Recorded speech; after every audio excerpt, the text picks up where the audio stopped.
Mr. Speaker, I'm happy to speak today in support of the bill introduced by the member from Berthier-Masquinongé, which would amend the qualifying period for individuals during a labour dispute. As it stands now, if a person is involved in a strike or lockout that lasts 52 weeks, these individuals will not have paid EI premiums during this time, and they would therefore not qualify for extended EI benefits. The whole point of workers contributing to the EI program is so that when a person loses his or her job, they can access these funds. However, as the system currently stands, far too many people cannot receive EI even though they have paid into the fund. According to Human Resources and Skills Development Canada figures, more than half of unemployed workers do not have access to employment insurance because they do not qualify under the current rules. The NDP has put forward a number of bills to amend the current EI system to ensure that it offers proper support to everyone who is paid into the system. For example, Bill C-242, introduced by the member from Acadie Bathurst, would increase the percentage of income that would be claimed through employment insurance at 60%. Bill C-244, introduced by the member from Nickel Belt, would remove the waiting period from EI benefits. And Bill C-280, introduced by the member from Algoma, Manitoulin, Kapuskasing, would, amongst other things, lower the threshold for becoming a major attachment claimant to 360 hours. However, I welcome the bill introduced by the member from Berthier-Masquinongé, which addresses another major flaw of the employment insurance system. The NDP is committed to working with other political parties to support legislation which strengthens social security policies in Canada. And I would like to congratulate the member for this bill. Why shouldn't workers who are involved in a strike or a lockout be covered by employment insurance? The right to strike is an important one, and as it stands, people are penalized for exercising this right. Employers have the right to lock out workers, and they are not penalized by the government for doing so. Yet, if a union votes to go on strike, they are penalized by the government through the flaws in the current EI system. In fact, as it stands, the government penalizes workers if they are locked out by their employer, and it penalizes workers if they go on strike. The government seems to support a lose-lose situation for workers. In Sudbury, over 3,000 steel workers at Vale Inco have been on strike since July 13th. Today is the 126th day of that strike. Every day I speak to people affected by this strike, workers, their families, their friends, small businesses, local businesses in Sudbury. All these people want is a fair deal from Vale Inco. Think of the consequences for Sudbury if this strike went on for a year, and then these people were laid off. That would be over 3,000 people who would not only lose their jobs, but also the employment insurance that they paid into throughout their careers.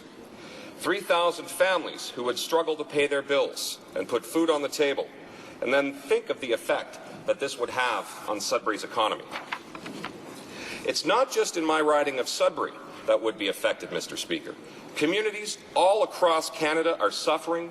In Ontario alone, here are 5 more labour disputes that are currently taking place. CEP Local 203 in Toronto, 61 members were locked out in June by their employer, Cadillac Fairview, and then terminated 1 month later. CEP Local 37 in Timmins, 95 members have been locked out by their employer, Grant Forest Products, since September 2006.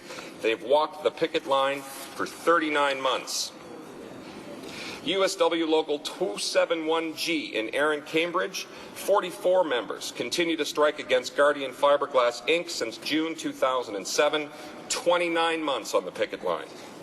USW Local 1500 in Brantford, 75 members on strike against ECP since August 2008, 15 months on the picket line. USW Local 9511, 590 members on strike against Drive Test since August 2009, 4 months on the picket line.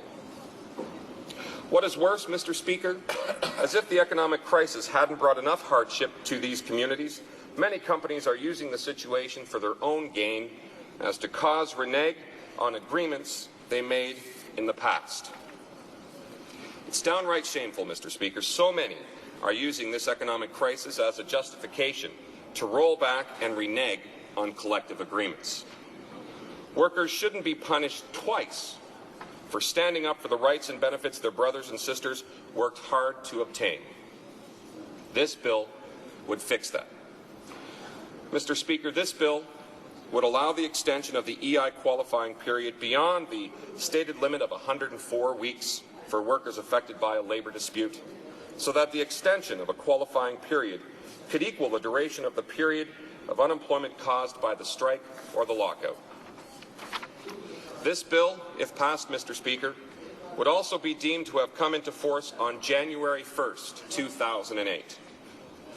This would mean that labour disputes which affected by the current economic climate or brought on by companies exploiting the economic crisis for their own gain would be retroactively covered by this bill. It would also mean that members of the United Steelworkers Local 6500 in Sudbury would also be covered by this legislation. This bill isn't just about fairness for the workers on strike, Mr. Speaker. It's about fairness for the communities they come from. One thing is certain, strikes don't just affect workers, they affect entire communities. If 3,000 workers lose their salary and their EI benefits, it's not just 3,000 families that will suffer. It's the entire community.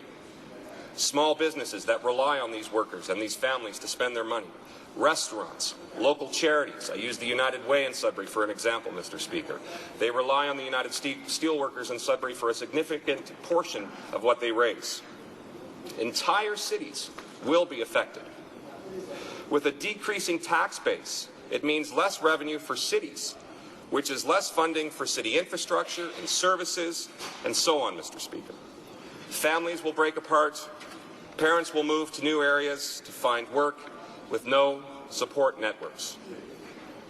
As the representative of these workers and the citizens of Sudbury, a city that has been hurt deeply as a result of this strike, I am very proud and glad to voice my support and will be voting in favor of this bill.